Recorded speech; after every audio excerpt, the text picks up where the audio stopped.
But again, welcome to today's SERC talk. Again, the event will be recorded and available on the SERC website as well as the SERC YouTube channel following the event.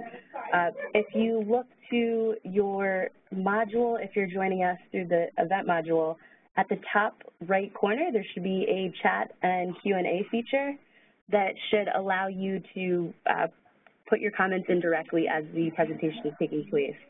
If you have any issues, technical or otherwise, feel free to give me an email at mmarcus@stevens.edu, and I'd be happy to help, or just directly to the webinar host through the chat feature, and I can try and walk you through it. With that said, I'll turn it over to you, Barry, to introduce our speaker today. Okay, it's my pleasure to introduce for you Dr. Paul Rosenblum, who is the Director for Cognitive Architecture Research at the Army USC Institute of Creative Technologies.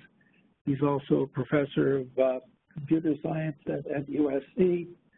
Previously, he was the Deputy Director of the USC Information Sciences Institute and has been leading the work in artificial intelligence that ISI has been doing since he came to USC from Carnegie Mellon, where he worked with Alan Newell on SOAR, which was really the leading learning system architecture and system in the early days of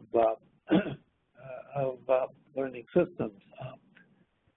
He's not only a specialist, but he is a very good generalist. He has his book that's called On Computing, the Fourth Great Scientific Domain, gives you a good idea of the breadth of his knowledge and interest. So, again, it's been my pleasure to work with Paul at USC and welcome him to speak to us about can graphical models provide a sufficient basis for general intelligence? All yours, Paul.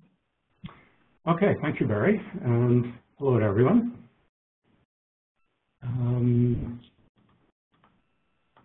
There we go. So I assume you've all seen this disclaimer slide, so SERC takes no responsibility for anything that I say. Here's the title slide. So I'm going to talk some about the extent to which graphical models can yield general intelligence. I'm not going to provide a final answer on this or a complete answer, but hopefully give you an indication of where things stand at this point. This has been basic research funded right now by the Army Research Laboratory and the Office of Naval Research. Also been recent funding from Air Force Office of Scientific Research. The work is going on at USC's Institute for Creative Technologies, which is a university-affiliated research center, whose charge is basically to bring together computing technology and entertainment expertise for roughly facilitating virtual human interactions for things like training and education and counseling and other kinds of activities like that. So there's one example here of a sailor who's being counseled by a human trainee. So let's start with some preliminary definitions. This will be slide 4. I'll try to remember to give you the slide numbers for those who aren't seeing this live. So when we talk about intelligence, there are a number of ways to think about intelligence, and I actually use a different definition than this when I teach Intro to AI, but I think this is a good general one that doesn't require a lot of background. So it's a very general mental capability that, among other things, involves the ability to reason, plan, solve problems, think abstractly, comprehend complex ideas, learn quickly, and learn from experience. So this was an editorial in a magazine called Intelligence. This is an example of a definition that tries to define it by the kinds of capabilities involved. Others try to focus on one particular aspect. If we go from there to the notion of general intelligence, then we're talking about what is common across cognitive tasks. So it's not your specific capabilities, say to play chess or to drive, but what's common between those. If we talk about artificial intelligence, then again, this is one standard definition. I think it's a pretty good one. The scientific understanding of the mechanisms underlying thought and intelligent behavior and their embodiment in machines. So it's basically taking the first definition and saying what we want to do is be able to do that in machines. That's what much of AI is about. When you get to artificial general intelligence, which is a relatively new term for one of the original grand challenge problems in AI, you're talking about the ability to build a single machine that can do general intelligence. That is, can perform at least up to human level on all the kinds of cognitive tasks that people can do. So when we're talking about general intelligence and talking about graphical models for that, we're talking about the kinds of general intelligence and AGI that is being talked about on this slide. In trying to go for general intelligence or artificial general intelligence, the approach that much of the field takes is based on a concept called cognitive architecture. Now, it goes by other names as well, but this is a term that comes out of sort of the psychologically motivated part of the field. It could be agent architectures, intelligent robot architectures, AGI architectures. But the key thing is that it's essentially a hypothesis about the fixed structure of the mind. So we're not talking about what you've learned. We're talking about the structure that you're born with. What are your memories, your learning abilities? How do you make decisions and plan? All these other kinds of things. And then how do you integrate all that together so that over the lifetime of the system, it can acquire and use knowledge and skills in the architecture to behave intelligently across a broad variety of tasks. If you have something like a cognitive architecture, it lets you do a variety of things. So, for example, it can serve as the basis for a unified model of human cognition, like Alan Newell's book that you see. Sorry, I'm on slide 5 for those of you who aren't quite sure. And there are animations here, which I will go through, and I won't say when they are. You can maybe hear it when I push the button. So, unified theories of human cognition, but they can also act as minds of various kinds of intelligent agents. These were intelligent automated forces that we built back in the 90s, in this case, fixed-wing aircraft, but we worked on rotary wing as well. Or the minds of virtual humans. This third picture here is from an effort done at ICT a few years ago. It was intended to train Army officers about essentially cross-cultural negotiations. You're put down in a village in a war zone and you have to convince a NATO doctor and a chieftain to move the clinic because of a threat of insurgent activity. And they can talk to each other as well as to you. They can gang up against you if you're not doing things properly. But you're learning skills as you do this, as you're interacting with the virtual humans. Or intelligent robots, and the thing on the right is just a bit of that. So these examples are all from the SOAR architecture. As Barry mentioned, this is an effort I co-led for 15 years, kind of from the early 80s through the late 90s. The effort I'm working on now is a cognitive architecture called Sigma, and it's based on what I learned both from the successes and failures of SOAR. And so there are going to be aspects of SOAR retained, but then there's going to be a big step from there. The overall desiderata for Sigma is essentially a new kind of cognitive architecture that has these 4 characteristics. Grand unified. So original unified cognitive architecture was a unification over normal cognitive capabilities, like learning and planning and language and so on. When we're talking grand unified, we're talking about also bringing in the key non-cognitive stuff, things like perception and motor behavior, emotion, attention. These things that tend to be numeric rather than symbolic, but are all part of what's necessary for a complete general intelligence. General cognition. What we're seeking actually is something that can both be used to model human cognition as well as provide useful artificial cognition. So it really spans those two and uses evidence and experiments from both. Functional elegance, the notion that you can provide this broad swath of capability from the interactions among small, very general set of mechanisms.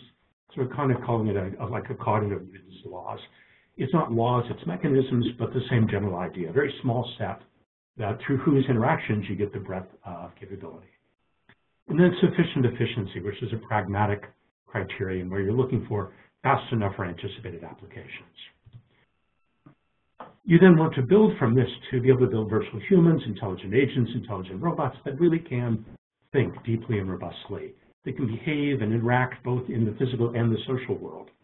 And they can learn from their experience and interactions with the world. Now, this is an inherently hybrid mixed challenge.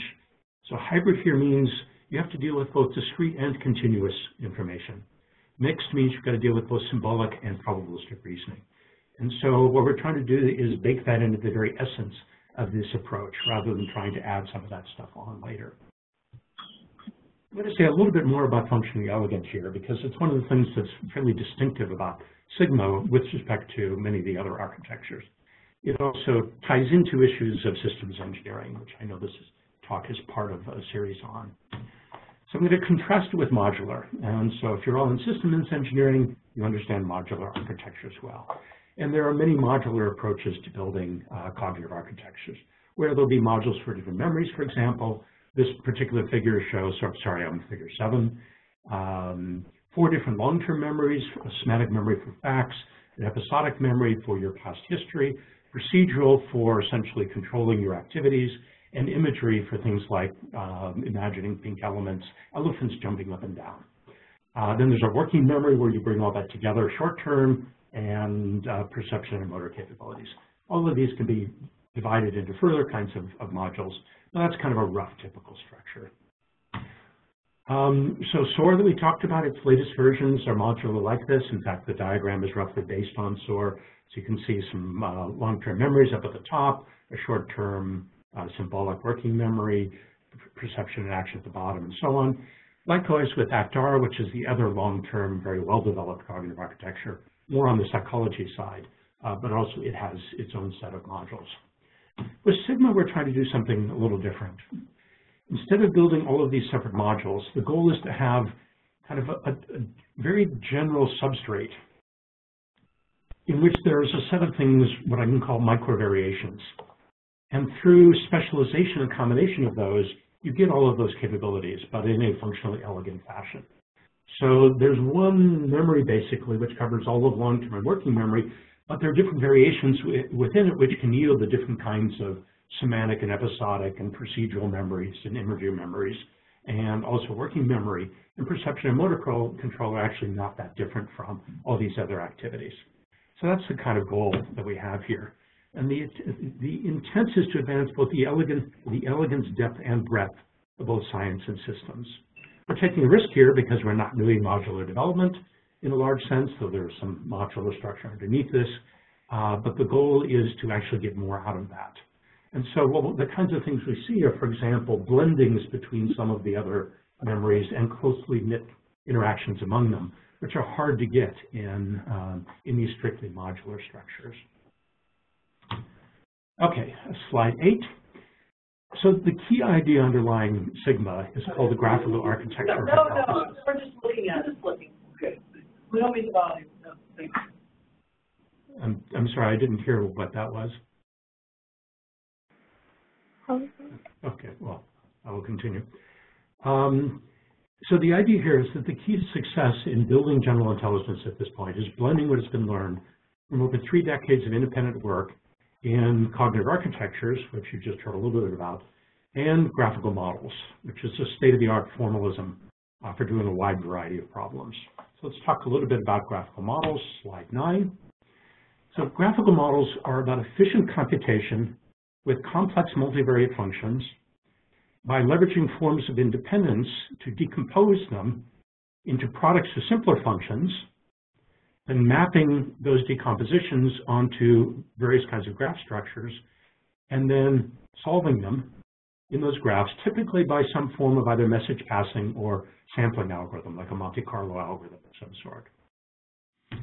Now, what makes them particularly interesting from an architectural perspective, and particularly from a functionally elegant one, is that you can get state-of-the-art performance across the processing of symbols for high-level cognition, probabilities, and signals from a uniform representation and reasoning algorithm. So everything from like the forward-backward algorithm in speech, Kalman filters, Viterbi, turbo decoding in coding theory, various kinds of higher-level things like constraint satisfaction and production match. They all essentially become the same algorithm when looked at in this fashion. So that's what provides the hope that from a small set of capabilities based on graphical models, we might be able to reproduce the wide variety of behaviors you see in cognitive architectures and above them, but we're starting with the simple, kind of mathematically elegant formalism. They do support both mixed and hybrid processing, and in fact, several neural network models map directly onto them. A little later, I'll talk about actually extending this further to things like backpropagation in neural networks as well. Sigma is based on one particular kind of graphical model called a factor graph, and uses message passing as a way of solving here. So let's talk a little bit about factor graphs for a second, and then we'll go on. So if you're familiar at all with graphical models, you probably know about something called a Bayesian network. Now, these are directed graphs of variable nodes, and they're about decomposing complex probabilistic functions, so joint probability distributions, like you see on slide 10. You decompose these into products of simpler functions, in this case, prior and conditional probability distributions, and then you can solve it again in a variety of ways. A factor graph is a generalization of this. The graphs are undirected. They include not only the variable nodes, but also factor nodes. And that's, in fact, where the decomposed functions are stored.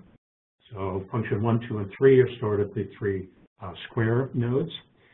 And they allow you to leverage various forms of independence to decompose arbitrary complex functions, which is why they can do more than just probabilistic reasoning and why we're leveraging them in building Sigma. Here's a bit on the summary product algorithm. So here's a complex multivariate function. Now, it's not that complex, but it's small enough to be a good example. And it's algebraic, which is not generally the kinds we use, but it's useful for explaining this. So you can see you can decompose that into two factors. We'll call them F1 and F2. And then you can map on them to a graph where there are two factor nodes, each of which has one of those functions, here essentially as a discrete table. So you don't have to represent them that way. We'll talk about other ways before long. So there are variable nodes for X, Y, and Z, and then two factors, one for X and Y, and one for Y and Z, because that's what the two functions are. The kinds of things you can do in these graphs are compute the variable marginals.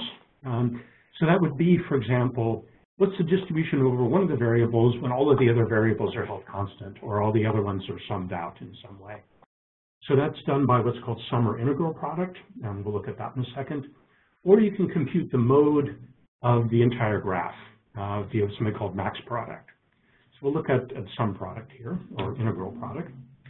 So the basic idea is we're going to pass messages on links between nodes. All of these messages are going to be distributions over the variables on the link. So on the left, we have a distribution over X. On the right, we have a distribution over Z. This is spread out into a vector to fit the kind of function representation we're using here. And we're only going to show the messages here needed for getting the marginal on Y. Then at the nodes, you do processing. So at variable nodes, the circles here, you multiply together all of the incoming messages, and then via pointwise product, and then send that on. At a factor node, the squares, you do the same product of incoming messages with the function stored at the node, and then you'll summarize out all of the messages not needed, or all of the dimensions not needed for the outgoing message. So if you look on the left, we have X coming in, we have a function of X and Y here. We multiply X, the X message times the function, and then integrate out X to get a message on Y. So that will give us 6, 7, 8 over here. Essentially, since it's a Boolean vector coming in, we're just pulling out one of the columns. Likewise, we're pulling out a row to the right. We get two messages now going into the variable node, and we just multiply those together, and that gives us a distribution over the marginal distribution over Y. So that's kind of how all of this works. Fairly simple. It's understandable mathematically. If you do this properly, then you know that the solution that you're going to get is going to be accurate for the function you have, as long as they're not loops, which is a complication I won't talk about, but you can handle loops, but in a more approximate fashion. Okay, now Sigma. So Sigma as an architecture is built in layers, kind of analogous to standard computer systems. The cognitive architecture itself roughly maps onto the notion of computer architecture. It provides the level of programmability, the level at which there's a language in which you can program. You should ultimately learn, but you can also program in it. But instead of standard programs and services, the language is one of knowledge and skills that are going to go on top of that to build intelligent behavior. Now, the cognitive architecture is built out of a couple of capabilities, and I will talk more about those shortly. And it's driven by a cognitive cycle. that looks like, again, we're on slide 12. You have input, and then you kind of elaborate what you know with memory access and perception and reasoning, and then you adapt to what you know by making decisions and learning and having emotional responses and attentional responses and things like that. And then there's output. Now in humans, this cycle is fast. It's roughly 50 milliseconds. And so if we're talking about human-like cognition, we're talking about running this cycle every 50 milliseconds. Now, again, another thing that makes Sigma a little unusual is that it has this well-defined layer below the cognitive architecture, what's called the graphical architecture. And you can think of that as roughly mapping onto a microcode or firmware architecture. It provides a lower level form of programmability that supports the layer above and does that in some hopefully elegant fashion. So the graphical architecture is based on graphical models and a couple of other things, again, we'll talk about shortly. But the key thing here is that all of the elaboration processes in the cognitive architecture map onto solving graphs in the graphical architecture. And all of the adaptation activities map onto graph modification. So there's a cycle of graph solution and graph modification below, and there's essentially a compiler that takes everything from the cognitive architecture and compiles it into graphs that you can then operate on down in the graphical architecture. So this is how we bring together the two parts of the hypothesis. The cognitive architecture is where we're going to see the history of cognitive architectures. The graphical architecture is where we're going to see bringing in graphical models, and then we have this tight coupling between the two of them. Okay, slide 13. So we'll talk a little bit about the cognitive architecture first, and then we'll talk a little bit about the graphical architecture, and then look at some kinds of results. So the graphical architecture. It's kind of three main components we're talking about here. One is the notion of predicates, or you can think about them as relations among typed elements. And the types can be both symbolic and numeric, and the numeric ones can be discrete and continuous. So here you're seeing an example of an 8 puzzle. It's a little sliding tile puzzle used a lot in AI. To the left, you see a representation of that as a predicate. So there are two continuous dimensions that go from 0 to 3 for the x and y dimensions, and then there's a discrete numeric dimension for the tiles. So there's basically the 8 tiles and the blank space. So this one is hybrid in being both continuous and discrete, but it doesn't have symbolic representation in it for this particular one. The second concept is conditionals. And these are a way of defining patterns over predicates. And they're essentially a deep blending between the standard notions of rules, if-then-else kind of things, or just if-then kinds of things, and probabilistic graph behavior, like you see in Bayesian networks and Markov random fields and things like that. So there's a language here. It looks sort of rule-like. A condition is the kind of thing you'd see in a rule. The conduct is a little bit different. It's actually a combination of a condition and action. It gives you bidirectional behavior like you do in probabilistic graphs.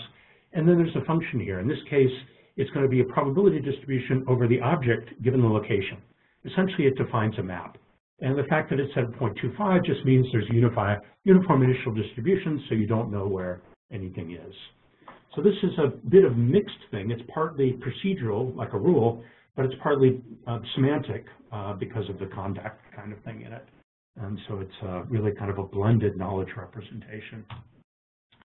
The third piece of the cognitive architecture is the overall control structure. This is one of the main pieces carried over from SOAR because this is one of the main things I think SOAR really got right. So there's 3 levels of control here. The lowest level is a reactive layer. It's essentially one cognitive cycle. The parallelism becomes from the parallelism involved in passing messages in these graphs and total quiescence. Then there's potential for parallel decision-making and learning as well in the next phase, but that's not always tapped. So this is reactivity. Something happens and you immediately react based on sort of what's immediately available in your memories.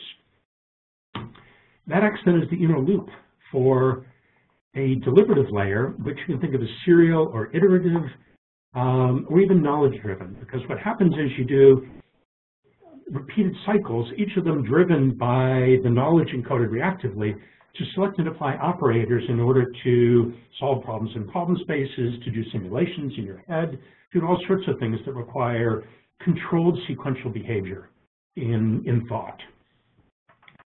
That then acts as the inner loop for a reflective layer where recursion comes in. So this triggers when there's problems in decision making, like you can't make a choice between operators because they're tied, or you don't know an operator for it, or you try to apply one and you don't know how to do it. Those kinds of things let you step back and reflect on what you're doing and bring additional knowledge to bear to do that. So it's kind of a tripartite, and it's really a nested onion structure. There are other kinds of bi- and tri-level models in psychology and robotics. There's an interesting mapping of this onto them, even in emotion, for example. But this notion of the layers are nested in this fashion is fairly unique to the SOAR and Sigma model. Okay, let's talk about the graphical architecture. So we said factor graphs and summary product algorithm, other graphical models. Do a little bit more on that shortly. Piecewise linear functions and messages, which allow continuous, discrete, and symbolic representations all to be mixed. And we'll talk about that more. And then gradient descent learning of the functions in the factor nodes. We'll talk more about that as well. Okay, slide 15. So this is going to be an example of a factor graph. This is the kind of graph we might actually use in the system, in contrast to the earlier algebraic one, and how the summary product algorithm works in it. So first we're going to build up the graph. And this is, you can think of this as part of semantic memory for facts and concepts. In this case, it's encoded as what's called a naive Bayes classifier, where you have a category and you have a set of features, and you get into descriptions of objects. And from those partial descriptions, possibly you want to predict what the category is, and you also want to predict attribute values that you didn't actually see. So if you were told something is alive and has 4 legs, you'd like to predict that it's a dog. I mean, for the limited set of things here, and perhaps that it's brown, that it can move, and that it weighs 50 pounds, if that's kind of typical for dogs. So we're going to build this up purely in terms of factor nodes here, and there are factor nodes for the perception of the feature, for the function that's stored, and then join nodes that bring that together. So we have the concept, which is symbolic, the color, which is also symbolic, legs, which is discrete numeric, alive and mobile, which are Boolean, and weight, which is continuous numeric. So this is the way the graph is kind of structured. You can see how it might map onto the kind of the Bayesian network view up in the top right corner of the slide. Then if you get that it's alive and has 4 legs, so it's evidence, you pass messages, they combine with functions, write new messages, those product summarize out to get a prediction of dog, and come back, combine with functions to yield predictions on those other aspects. That's a basic way it works and a way of doing a certain sort of concept memory. But of course, you can do more complex graph structures as well.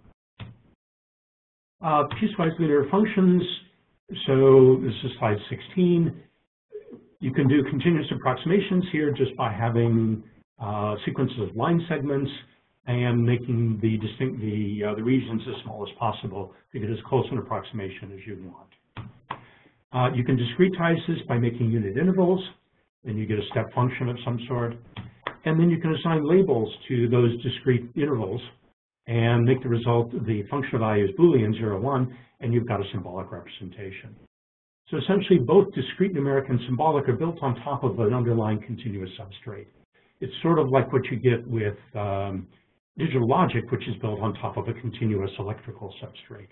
But we're going to keep all versions of that. So this is how we do the hybrid kinds of things.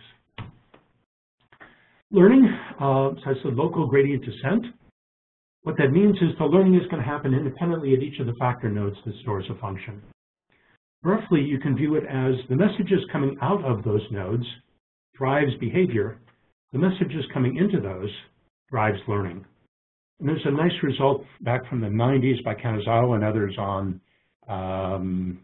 Bayesian networks showing how, in fact, the message coming back in can be used as the gradient in learning the functions in at least Bayesian networks. So we're learning independently in all of these nodes. And the result ends up being a little bit like backpropagation in neural networks, though the backpropagation itself happens naturally in the graph by the backwards messages. Since unless you restrict them, you get messages going in both directions in these graphs. That's kind of an elegant variant on that does the learning of functions, probabilistic functions, or whatever else you want in these kinds of graphs. Here's kind of overall progress on Sigma. You can see we've done a variety of things in memory, problem solving, learning, always worrying about efficiency, mental imagery, again, the pink elephants, or more sensible things like Tetris things rotating and so on. Perception, bits of natural language, certainly don't have a whole perception or natural language system, bits of emotion and attention, and then a number of integration demonstrations. If you want to follow up more on Sigma, I'll have a slide at the end also, though it's not in the posted version. But one way is to go to this journal article that's quite recent. It covers much of it. It's quite long, 103 pages, so it's pretty thorough. What I'm going to do in the rest of the presentation is focus on two bits. We'll give you a feel for some of the range of learning that can happen in this kind of a fashion, then talk about some of the kinds of kind of prototype integrations we've demonstrated so far. So learning, that's slide 19, go on to 20. So here we are back to our naive Bayes classifier. And we say learning here is going to happen by the message coming into these orangish nodes. So the naive Bayes classifier is based on the prior probability of a concept times the conditional probabilities of each of the features given the concept. So that's down bottom right, roughly a portion of the formula. So what we need to do is to learn all of these individual probability distributions. At the top, where we have the concept, is where we learn the prior distribution. And then all these other orange nodes are where we learn the probability of that feature given the concept. And so that's essentially how the learning is distributed across the graph so that you can get all the pieces necessary to learn this classifier. So fairly simple concept there. But then we can use this in various ways. So we looked at this conditional before that I said roughly defined a map, but with an initial uniform distribution over the probabilities of the objects in all locations. The map is just that probability distribution. But then we can use this as the basis for what's called simultaneous localization and mapping, which is a basic mobile robot activity. You're both using the map to localize yourself in an environment at the same time that you're learning that map from your experience with the environment. So here's a real simple environment for explanation. We've done it with more complex 2D environments. After you've explored, say, for 138 moves, you can see that from the orange curve that there's higher probability for walls on the outside, door 1 towards the left, door 2 towards the right, and then nothing kind of in between. If you behave longer, then everything is kind of crisped up to the left, and you haven't seen quite enough activity on the far right in order to get that all away, but you can see kind of where it's going. So this is an example of using that learning. There's only one function to be learned here, the distribution over objects given location, but given the structure of the graph and the evidence of where you are, that gets learned. Here's a more complex example. This is reinforcement learning. So if you're not familiar with that, that's a way of learning what are called policies. Essentially, they are ratings of action or operator choices given particular states. And from that, you have various strategies then, so you can pick the most highly rated one and do what's called exploitation, or you can sometimes try other ones and do exploration to learn more. But the goal here is from your experience in the environment to be able to learn a policy that will effectively help you accomplish your goals in the environment in the future. Here again, we have a simple 1D corridor with a robot at location 2, slide 22, a goal location at location 4, and rewards of 9 at the goal and 0 everywhere else. So all you're trying to do here is to learn to go towards the goal. There's an equation for doing this down below. This is a variant of it called SARSA rather than Q learning. The details don't really matter, but you're learning the Q function, which is the policy for essentially an action and state based on the previous value and a learning rate times the reward here, a discounted version of what you're getting from the future for the next state, and subtracting your current value out. So you start searching around and you see rewards. This will go through to slide 26. And you get to location 4, you see the reward of 9. Slide 27 gets back propagated. The way we do it, it only goes back one state at a time, but it eventually adds up. And so you can see high values, but lower than the than 4 for the states nearby and for the choice of the right actions in those. The way this learning works is that you start with some knowledge. So you start with a uniform predictor for the current reward, that is learning what the reward is in each of the states. Projected future reward, that is if you're in a state and you're going to move from there, how much reward do you expect to get by moving from that state? And then the action preferences of the Q function, that is how good are the different actions you can choose in this different state. So we start with uniform distributions over them based on conditionals that look sort of like the one we saw in SLAM. We also have backup knowledge. So there is no reinforcement learning mechanism built into the architecture here, just like there's no SLAM learning mechanism. We're going to be learning via the gradient descent, and we can use knowledge to back up the evaluation from one state to a previous state, and then we get the knowledge that we need in order to do the local learning properly. So we also have action models here, which essentially, given a state and an action, predict the next state. What you want to learn then is distributions over the reward, over the projected future reward, and over the action preferences. So here's kind of an example. Again, this is a simple one. You can see that, in fact, for the reward, this is slide 28. The reward, you've learned basically that there's a high value there, essentially 9, and zeros everywhere else. For projected future reward, it gets bigger as you get closer to the goal one. The goal one's 0 because you never move from there. You stop at there. So that's 0, but everything else kind of peaks towards it. And then the key thing for the Q function, you can see that when you are to the left of the goal, the right action is higher. And when you are to the right of the goal, the left action is higher. So that's the essence of what you want to learn for the Q function in this particular case. It also turns out you can learn the action models themselves if you extend sigma in a way that has been extended, so that you have both a representation of where you are and at the predicted next location. From that, it turns out that you can learn the action models as well. And this is roughly the kinds of things you've learned. Now, sigma is actually learning distributions over all of these. But what's printed here or shown here is expected value to be simple. Okay, another example. This is neural network learning, and this is one of the most recent things we've done. So if you're not familiar with them, a neural network consists of a number of artificial neurons. Each will have multiple inputs, a set of weights, one for each input.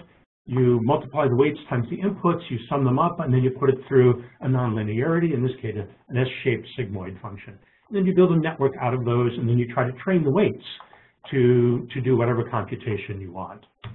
Now, it turns out just doing the behavior of these is really quite simple in Sigma. So here's a graph. Essentially, each variable node, factor node, variable node link is a link in here where the weight is stored in the factor node. And we can make a conditional out of each of these. So this particular graph has 1, 2, 3, 4, 5 conditionals in 2 layers. And we have to extend some existing work in Sigma to do nonlinear transformations so that it handles the sigmoid. But each of these is essentially a rule. We can then actually simplify this further, assuming we have kind of uniform layers. So we have one conditional per layer, like the one shown on the top. It shows it's going from level 0 to level 1. The S means there's a sigmoid transformation. And the function then is the weight vector that goes between all of the, it summarized all of the individual weights that were in the different links in the 0th layer. So there are 2 rules, basically. It's rule, condition, action, but with a function associated in order to do this 2-layer neural network. And a multi-layer neural network is just n rules of this particular sort. So we've implemented 2 kinds of learning here. One of them is something called target propagation. I'm going to show you the standard back propagation. And to do that, we're going to use the same trick we use in the graphical models, in that we're going to do the backward message passing in the graph. In this case, though, we're going to do it by adding backward rules, and then tying that together with a correctness computation, which is going to compare the computed value going up on the left in the green to the target value in order to drive the backward processing. Now, the correctness one is kind of an interesting thing. It's not just an arbitrary correctness measure. So I'm going to do a slight aside to explain to you what's going on there. It actually comes out of the work on emotions in Sigma. So the work on emotions here is motivated by a combination of grand unification, getting all the capabilities required, and generic cognition for both artificial and natural systems. The practical goal of building useful virtual humans, because it turns out if you've ever worked with virtual humans, if they don't have emotions and they can't understand emotions, they're in uncanny valley. They don't have the impact that they ought to have. If they're aircraft that you're flying automated, it's not so much an issue. But if virtual humans, you have to have it. Then there's a third. There's a hypothesis that emotion is actually critical for surviving and thriving in complex physical and social environments. It's part of what I call the wisdom of evolution. So even if you are an aircraft and you're not interacting with other people, emotions can be an important part of helping you to survive and thrive in the environment, the physical environment that you work in. Emotions are largely non-voluntary and immutable. So there's likely a significant architectural component, but it's also affected by knowledge and skills. So here's the rough diagram for how we integrate this into Sigma. You have the architecture, you have knowledge and skills on top of it. You have appraisal, which is assessing the current state of the architecture and perhaps knowledge state and generating an emotional state. Appraisal is generally considered in the psychological literature the first step in the emotional process. And then from the emotional state, you can modulate the architecture, knowledge, and skills so that you affect how you think and how you behave. So that's roughly what's going on here. And it's an architecturally driven loop in this case. We've looked at a number of different kinds of appraisal here. So expectedness is the situation of surprise. Desirability, is it something I want or don't want? How familiar is it? How many times have I seen it? How correct is it versus what I think I can generate? And then what you find is that combinations of these start yielding interesting modulations. So expectedness and desirability turn out to provide exactly what you want for the bottom-up and top-down inputs to a psychologically valid attention mechanism. Expectedness and familiarity both are important for driving curiosity, and we'll see that later in an integration example. And then correctness here is exactly what you want for driving the learning in back propagation. So essentially, we're connecting between the forward and backward portions of the back prop. Now I'm on slide 32, via this emotional appraisal of correctness. So now going further on this, so we tie corresponding functions together. So you can see the yellow learn ellipses, which tie together pairs of factor nodes. So if you learn for one of those two, you're learning for the other, so that you're using the same function going upwards and downwards. And we're also reusing some of the messages from the forward direction in doing the backward computations at the factor nodes. It turns out that's exactly what you need in order to do the computation specified by the backprop algorithm. But we can do all of the communication via these standard graphical model links. Once you have this, you can then do things like replace the standard graphical model learning from the reinforcement learning with neural RL. You adjust it a little bit because the neural stuff doesn't generate distributions, it generates point values. So you have a slightly different variant of the reinforcement learning, but it uses many of the same conditionals for propagating rewards backwards and all of that kind of stuff. But the learning that goes on in these factor nodes is done in a neural network fashion. So what this does overall then is provide an architectural embedding for neural networks. You can have single graphs that combine them with probabilistic graphical models, statistical models, and symbolic rules.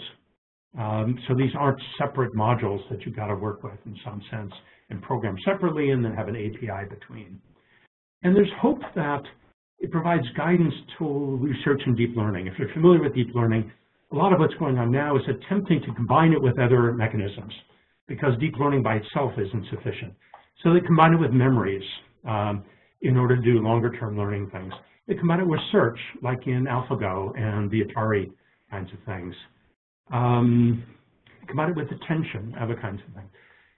If you, the notion here is if you understand where neural networks fit into the architecture, that is, there are these particular kind of graphs that fit into the elaboration cycle and how they're used, relate to other graphs within that, relate to the learning and decision-making mechanisms like the other graphs. and that you build memories on top of this, you can start to understand how all these things might fit together in a more principled fashion. Okay, let's move on to integration. So here's an example. This example involves two virtual humans operating in a retail store scenario. It's an analog of a military physical security system. Roughly, it's a shoplifter and a security guard.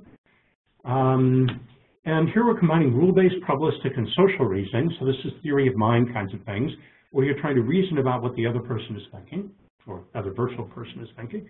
So SLAM, like we saw before, and multi-agent reinforcement learning. So this is a variant on reinforcement learning, where you're using this to help actually build a policy of your model of the other agent. So using reinforcement learning as part of theory of mind.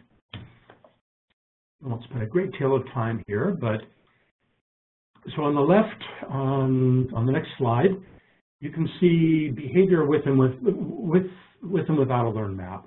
On the top, you don't have a learned map, so you're trying to find this object, the white object circle next to the blue block. You're wandering over here, but on down below, you just kind of went straight there because you've learned a map that's useful. On the right, we're doing the multi-agent reinforcement learning. In this case, the map has already been learned, but you have the observing agent who's a security guard. And in the bottom case, he's learned a model of the other's behavior, so he can figure out what door he's going to go to and beat him there. The other one doesn't know and makes a wrong guess and has to recover as it gets more data about where the other's going. Again, simple demonstrations, but two different kinds of learning. Learning of maps and learning of models of others that can be mined in these kinds of environments. Here's another example. Another physical environment, a set of buildings. There's a virtual human down at the bottom, a little orange spot. There's an object it's looking for in the bottom left box. It does have, let's see, I think it's learned a map as of this point, but it doesn't know where the object is. And it's going to do appraisal-based exploration. So it's going to use curiosity, basically, to guide its search when it doesn't know where the thing is. So surprise, it'll go to anything that's surprising. And if this thing's surprising, it'll go to the unfamiliar parts of the buildings. And then when it sees the thing that it's looking for, it'll use its attention mechanism to draw its attention and go towards the object that it's looking for. Oops. Don't have a lot of time, but you can see it moving around, and it'll start seeing what's around. So actually, it knows the structure of the world, but it doesn't know what objects are in the world. So it's got the basis for a map, but not quite a map. And so it's going to wander around, and it's going to move to other areas as it learns about certain areas. So this is behavior without essentially no knowledge whatsoever. It's not architecturally driven, based on the appraisals. Here's the last one. This one's a very different one. This is more of an embodied chatbot. So I showed this picture at the front. This is about leadership and basic counseling, or targets training them in leadership and basic counting abilities for junior Navy leaders dealing with, say, sailors. And it's been used, this is not my work, but it's been used out of the ICT group to train many sailors since 2012. This, I think, is a very old number. What we did was show that we could reproduce the mind of this all in Sigma in a simple fashion, bringing the various kinds of capabilities together with the idea of you'd be able to do simple things simply and then build up to more complex things. What people find when they build these kinds of virtual humans, the requirements are often simple to begin with, but then as they grow bigger, their initial approaches don't work any longer. Something like Sigma, you can do the simple stuff and then hopefully have sort of the broad spectrum where you can build to more advanced capabilities without having to go to something else. So the mind here in the original system is pretty simple. It's got a statistical query answering tool based on something called the NPC editor, and then a transition diagram for doing dialogue management. There's separate modules for speech and other kinds of things. We re-implemented both in Sigma, basically the query answering in a reactive fashion by a naive Bayes semantic memory within the graph, just as we've seen before. We're still on slide 37. On the dialogue management deliberatively as a sequence of operators that move you between dialogue states.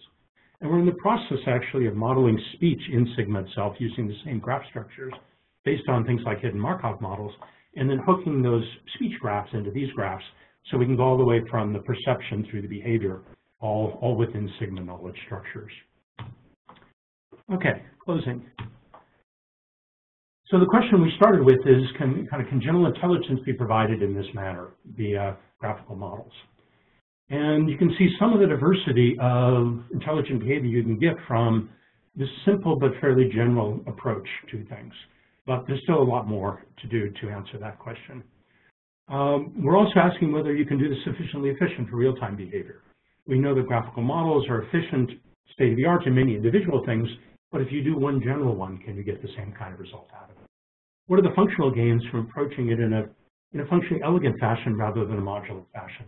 And can you ultimately model the human mind and even the brain in this fashion? Slide 40. So conclusion. Sigma embodies a new approach to cognitive architecture. It's based on a broadly uniform, largely mathematically sound. We extend the mathematically sound portion in ways like to do the neural networks, which compromises the soundness in those portions. Ultimately, we may be able to come up with a sound basis for all of it, but right now it's kind of somewhat more piecemeal and potentially efficient graphical architecture. So it could be a lot faster and potentially can because of the graphical models, but there's still more work required there. For next generation virtual humans, intelligent agents, and robots.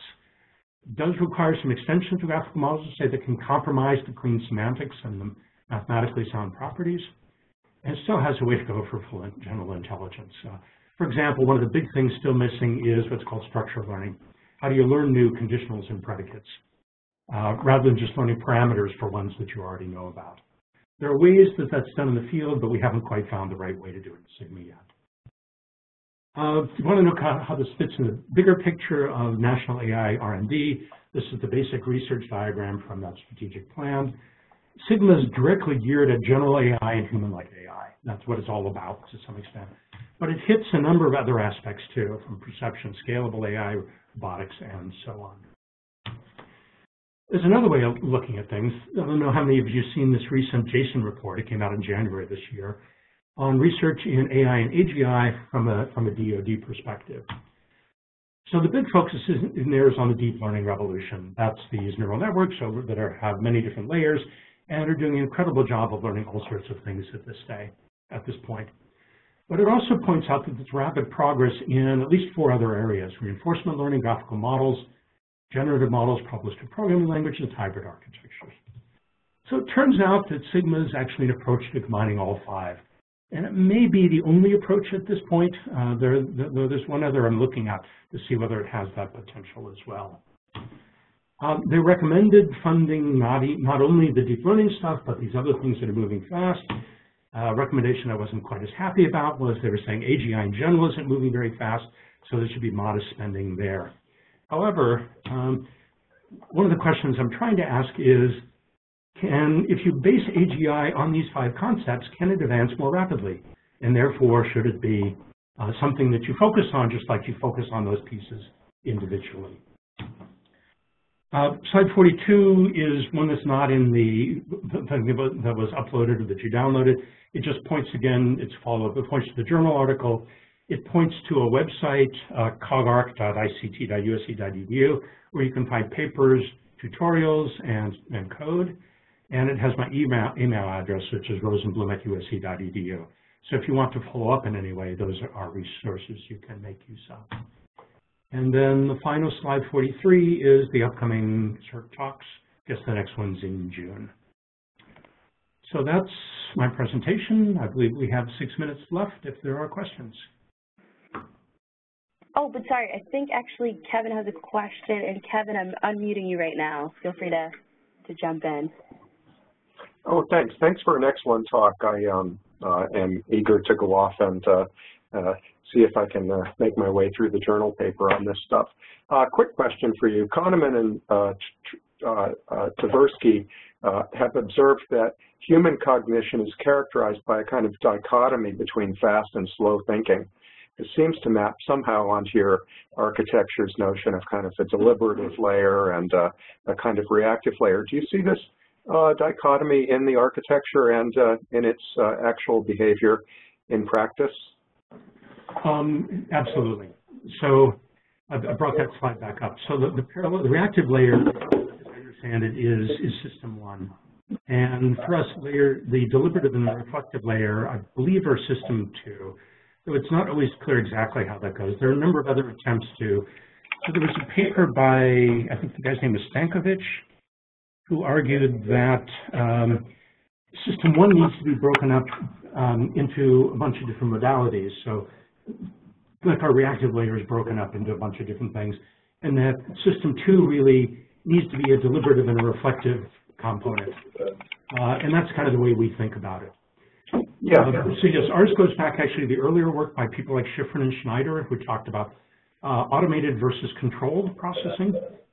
And my thesis work back in 1983 was in looking at how you can build practice mechanisms that automatically compile controlled processing down into automated processing. So there's a very close tie between this and all of that kind of work. Yeah, and where would kind of logical thinking occur? Whether it's using a kind of SAT solver, SMT solver, theorem proving, that kind of deductive logical reasoning that people go through when they're thinking in particularly systematic ways. So that's an interesting question also, because I think the standard ways it's done are not quite right. So you can look at a system like Alchemy, which is based on something called Markov logic networks. They take graphical models and they build a first order logic on top of it. And so they're using their graphical models in order to do first order theorem proving. They have problems with that though. One of them is that they often get stuck in local minimum. And the theory that I have from Sigma and other things is that that's trying to do too much in one place. That there's a reactive component of that, and at least a deliberative component. So there's automated reasoning, which is the reactive portion of inferences you make kind of without thinking about them. And that's the reactive component of it. And it gets you just to a local minimum. That's what the next state is. But then you can move from local minimum to local minimum by sequential processing or deliberative processing that's controlled by knowledge. And so that's the more conscious reasoning about things. The generally reactive is kind of unconscious and deliberative is more conscious. So we don't make a specific modeling onto consciousness yet. But if you want to think about it that way, so that logical reasoning is actually split among the three layers ultimately. So there's reactive, there's deliberate, kind of when you know what to do each step, and then there's reflective when you've got to sit back and think hard about what's the next step in the reasoning, as opposed to knowing what the next step in the reasoning is. So to me, it's not built into the architecture, but it's something that happens across these three layers. Cool. Well, thank you. Thank you, Mimi. You're welcome. Yeah, that was a great talk. I really enjoyed it. This is Mark Blackburn. I was just wondering, are you, because of the graph structures and the advancement that's happening because of using, like semantic web technology, have you ever thought about leveraging that kind of capability? It would even play off the inferencing stuff that you were just mentioning. Have not thought about semantic web technology. So that's a way of representing. I mean, I haven't really looked too carefully at any of that. Yes, semantic web, in reality, I mean, everything like the whole predicate thing, that's like the basic information is all stored as subject object or subject predicate objects anyways in a graph structure. And so to the extent I've thought about those kinds of things and about knowledge stored in a bunch of things like OpenPsych and so on, is take them as repositories of knowledge that we might want to load into Sigma, load into its memories, and then reason about it there. There's kind of a distinction between, if it's an outside system, I mean, whether something is part of the mind or it's a tool used by the mind. So you can have this used semantic memory reasoning and stuff as a tool, just like a human uses it as a tool. Or you can imagine ways of pulling it in as part of the mind. Then you have to ask what kind of integration is really required to do that. And I haven't seen that for the semantic web technology at this point. Okay, thanks. I can see making use of the knowledge they have, for example. Yeah, it's being used behind the scenes a lot by other people. Well, Paul, thank you very much. That was a really super presentation and a good discussion. We'll look forward to where Sigma goes in the future. Okay. Well, thank you. I've enjoyed this, and if anyone wants to follow up, they should check any of those things, or they're happy. You're welcome to contact me. Excellent. And Paul, I'll be including your contact information on the SERC Talks page for anybody who does want to reach out to you by email. Okay. And thank you again. Okay.